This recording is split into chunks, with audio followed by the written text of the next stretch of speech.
கர்த்தருக்கு ஸ்தோத்திரம். Praise be to the holy name of God.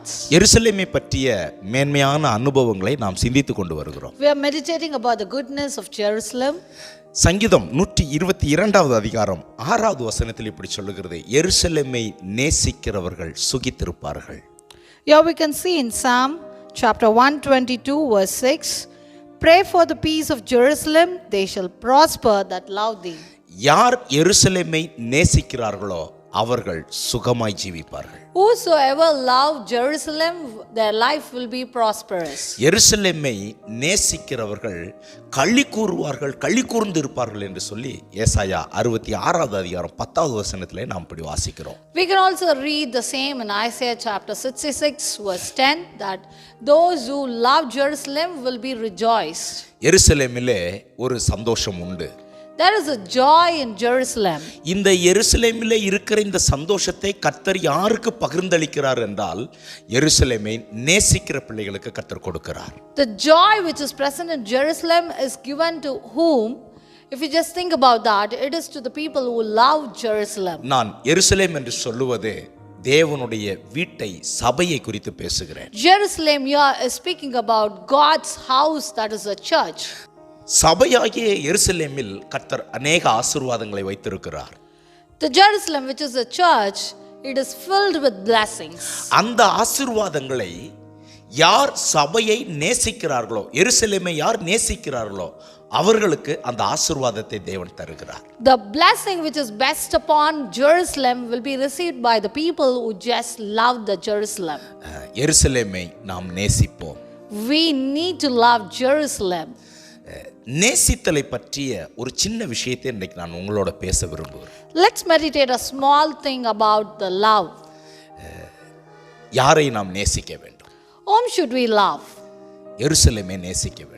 We need to love Jerusalem. கர்த்தராகிய இயேசுவை நாம் நேசிக்க வேண்டும். We need to love Jesus. கர்த்தருடைய வேதத்தை நாம் நேசிக்க வேண்டும். We need to love the Bible. கர்த்தருடைய நாமத்தை நாம் நேசிக்க வேண்டும். We need to love the name of Jesus. கர்த்தருடைய கட்டளைகளை நாம் நேசிக்க வேண்டும். We need to love the commandments of God. கர்த்தருடைய சாட்சிகளை நாம் நேசிக்க வேண்டும். We need to love the testimonies of God. கர்த்தருடைய பிள்ளைகளை நாம் நேசிக்க வேண்டும். We need to love the servants of God. அதை தவிர வேற எதையும் நாம் நேசிக்க கூடாது. Apart from it, we should not love anything else. புதிய ஏற்பாட்டிலே மத்தேயு எழுதின சுவிசேஷம் 10வது அதிகாரத்திலே 37வது வசனத்திலே கர்த்தர் பேசுகிறார், என்னை விட நீ உன் தகப்பனையோ தாயையோ நீ பெற்றெடுத்த மகனையோ மகளையோ நீ நேசிக்க கூடாது, அப்படி நேசிப்பாயானால் நீ எனக்கு பாத்திரன் அல்ல என்று கர்த்தர் பேசுகிறார். We can read from the scripture from New Testament, Matthew chapter 10 verse 37. He that loveth father or mother more than me is not worthy of me, and he that loveth son or daughter more than me is not worthy of me. நமக்கு பிள்ளைகள் உண்டு, நமக்கு பெற்றோர்கள் உண்டு. We do have parents and also children. அவர்களை விட கர்த்தர் நமக்கு மிகவும் முக்கியமானவர். More than them, God is so prior and important to us. அதை செலுத்த வேண்டும் என்று சொல்லி கர்த்தர் விரும்புகிறார். We need to give the importance to God. That's what God is requiring us. ஆபிரகாமுக்கு ஒரே புதல்வன், ஒரே ஏகபுத்திரன், ஒரே நேசகுமாரன் இருந்தார், அவர் பெரிய ஈசாக்கு. Abraham had one loving son named Isaac. அவரை மிகவும் நேசித்தார். He loved him so much. காரணம் ஒரே பிள்ளை.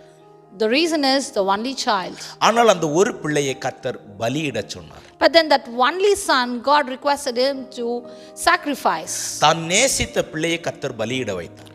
God made the loved child to be sacrificed. ஆனால் அவன் அதை துணிந்து தன் பிள்ளையை கர்த்தருக்கு பலி செலுத்த நினைத்த பொழுது கர்த்தர் அதை நிறுத்தினார்.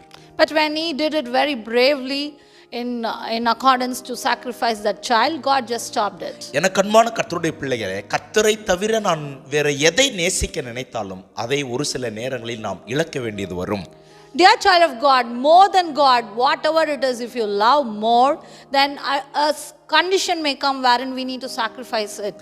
கர்த்தரை விட வேலையவோ, தொழிலையோ, வருமானத்தையோ, வீட்டையோ, சம்பத்துகளையோ, தங்கத்தையோ, உறவுகளையோ நாம் நேசிக்க கூடாது.